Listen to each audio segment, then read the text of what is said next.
You know, the internet is filled with a lot of crazes, and it's kind of difficult for me to gatekeep. Yes, I am the gatekeeper. I keep the information from reaching you because what I do is I get bombarded with a flood of information and I have to now gatekeep. I decide, this is something important. It's worth putting on the channel. This is bullshit. I'm not going to waste my audience time with it. In other words, if I were to show you every single day some person does something on the internet that's ridiculous, I would have to hire more Vs. Like I would need to fill this channel with various Vs in order to just give you 24/7 coverage. So every now and then, it's like I look at something that seems like a low-hanging fruit, but it's not a low-hanging fruit because it's important with the type of person that says the information. Okay, so here we go. Please take the time to sign this petition to stop the making of a game that intends to normalize. Okay, like this is the intent of the game. No, like just understand the developers who created the game weren't running a business. No, they're like propagandists working for Joseph Goebbels. They're not there to make money. They are there to normalize. Like something wasn't normal, so they're making this game to create it normal in your mind. Okay, this is what these video game developers do. I mean, I know they try to play a trick on you. Lucky for Dorias to have spot them. And by the way, do not contact Dorias. This is not about harassment or anything like that. I don't get it. It's just like something stupid that needs to be discussed because it is in the public space. It is in the public space that this happened, okay? So, normalize and trivialize. Trivial. It's like it's trivial. It's like, the murder of fellow Iraqis. Okay, so why is it? Because this game promotes warfare. Yes, can you imagine a video game that is a first-person shooter promotes, like it encourages, it's an advertisement. Man, if that's what you're thinking, why don't you go after, I don't know, military ads? Like the actual promoters that try to recruit people into the military branch rather than a video game. I mean, what's next? Are you going to go after books? Movies? Save Private Ryan is problematic? Fuck me. So, look at this shit. Okay, who is this person? Well, this person, because that's why I'm talking about it. Because normally I wouldn't talk about it. You know, like some chap has weird opinions on lead game designer on Gotham Knights. Lead game designer. Yeah, like, here's what I think, alright? Like, this guy is looking at a competitor, alright? He's looking at a competition, and he's like, oh, they're promoting, normalizing. And I'm thinking, like, is this what they're doing with their game?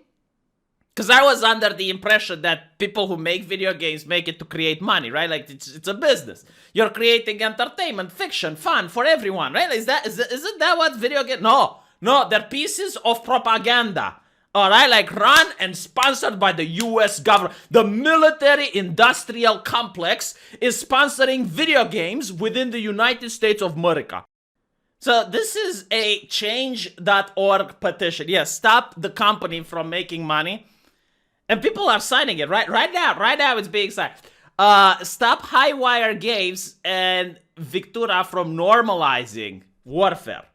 So the video game promises, the video game focuses on the squad tactics you'll use to break into people's homes and clear them of enemies. It highlights how layout will constantly change to capture the feeling of not knowing what you'll find every time you step into a new room.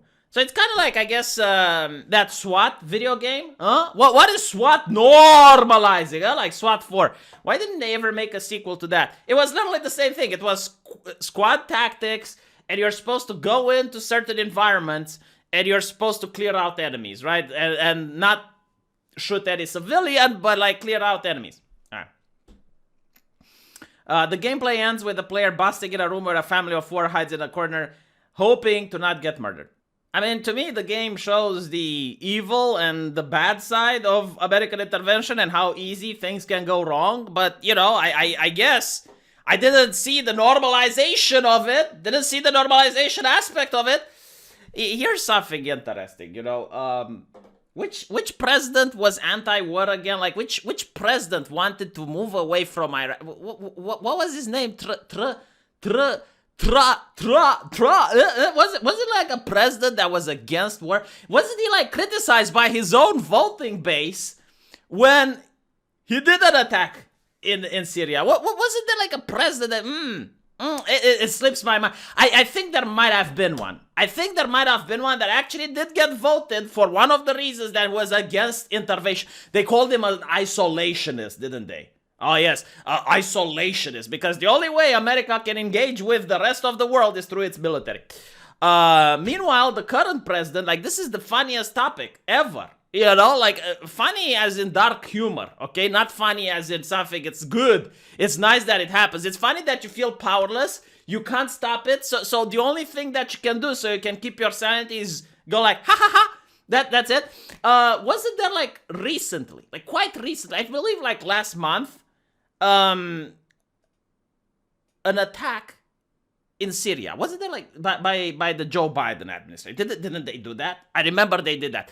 And recently there was a shooting in the United States by a member of the Islamic State of Iraq and Syria. What wasn't that like? So you could kind of like, I don't know, maybe like connect one event to another. Like you could. It's the guns. Is the guns are like, take the guns away. Guns are to blame. Guns. Here's my analysis. I don't think war is being normalized by video games. All right, like I don't think, because other countries have video games. All right, Romania has video games, and yet my country did not declare war on these nations. Isn't that maybe we want to, but we just don't have the resources, huh? Is this what you're thinking? Because like every citizen in my country who played Call of Duty is like, oh goddammit, it, we want to go to war, but like we don't have the resources. Maybe that's why, huh? Fuck me, like these people. I mean, I guess it makes sense in a way. You know, I suppose it makes sense that you like if video games cause sexism and video games normalize racism, then why wouldn't they also normalize military action? Military games. But like, here's my question. It's like, do you honestly think that in 2021 the U.S. citizen is being asked whether or not they want their country to intervene anywhere on the globe? Like, as far as I know, it used to be, once upon a time, it was like Congress was supposed to decide if the U.S. goes to war. Like, what wasn't that in the legislature? Is it that? Now the president can just launch attacks whatever the fuck it wants without even having to declare war, huh? Very progressive, isn't it? Oh, very progressive. As long as like they talk the good talk in the country, and they're against racism, and they're like for critical theory and all of that shit, that's good. But like when it comes to action outside the U.S., oh, everything goes right, and that is that is fucking progressive, isn't it? Maybe that's what normalizes, huh? Maybe that is what causes the normality. Normalizes. Man, like these buzzwords, don't they like at one point drill into your brain and cause you to go cuckoo? Normalize, fetishize it. Why can't they speak like normal human being? Huh? Like instead of normalizing, how about you cut the Isaac and it's like normal, a word that they don't use. No, I'm not even kidding. Like, I believe, what beauty company? A soap company. When, like, oh, they're going to remove the normal skin products because it's like, it implies that other people have abnormal skin. Oh. Yeah, but you know, like, abnormal can actually be better. Like, if you have beautiful skin, yeah, beautiful, it's not normal. Normal is average. Beautiful is above normal. Well, why don't you put it like that? I'm very curious, though, to see what this petition will accomplish. Let's say it reaches 1 million signatures. You know what? Fuck it. 10 million signatures. No, the most popular petition on the web. What do you think will happen, though? Like, are the people that are making this game, and already, as I understand it, they're close to release, are they going to say, you know what? These people are right. Like, let's just take the financial hit.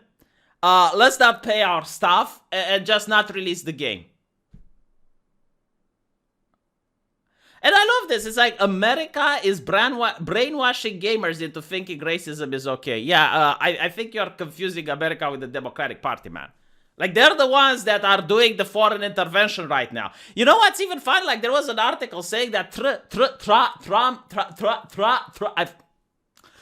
some other guy wanted to pull troops away from Syria, and the advisors lied to him about the number of troops so that he can't pull them out. And then they wrote an article going like, oh, this is so good, this is so progressive, this is such wow, oh. Who's in charge of the United States? Do you think gamers are the ones that are calling the shots? Do you think they're the ones that get to decide? Oh my fucking god. Yeah. What? Isn't this guy working on Batman? Isn't he normalizing the idea of vigilantism and putting on a bat suit and beating people up? Isn't he normalizing street violence by making his game on... Oh, maybe that's what Batman is about. Holy shit, I now finally got it. Oh, I missed the point all this time. Let me know what you guys think. Sorry for the rant. I'm really hyped up on coffee. And I'll see you guys in the comment section. Take care.